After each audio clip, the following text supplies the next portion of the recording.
রাজপথে একটা কারণেই সারা বাংলাদেশে আমাদের বিশেষায়িত প্রতিষ্ঠানগুলো আছে, সেই সকল শিক্ষক কর্মচারী রাজপথে আমাদের প্রতিষ্ঠানের স্বীকৃতি এমপি নয়।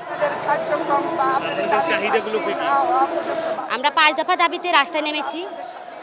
দফা নাম্বার 1, সারা বাংলাদেশে বিশেষায়িত যত শিক্ষা প্রতিষ্ঠান আছে সকল শিক্ষা প্রতিষ্ঠানকে অনতিবিলম্বে এমপিভুক্ত করতে হবে। দ্বিতীয় দফা, আমার প্রাণের ছাত্র এই প্রতিবন্ধী শিক্ষার্থীর স্কুলের বই খাতা, কলম, পেন্সিল, ছাতা, জুতা, ব্যাগ ইত্যাদি প্রয়োজনীয় সামগ্রী সুনিশ্চিতকরণ।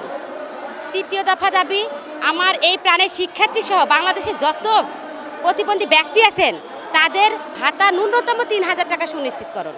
চতুর্থ দফা দাবি, আমাদের সারা বাংলাদেশে আমার যত শিক্ষার্থী আছে সকল শিক্ষার্থীর জন্য এই বিশেষায়িত প্রতিষ্ঠানের জন্ম হয়েছে, এই প্রত্যেকটা প্রতিষ্ঠানেই অবকাঠামো সুনিশ্চিতকরণ।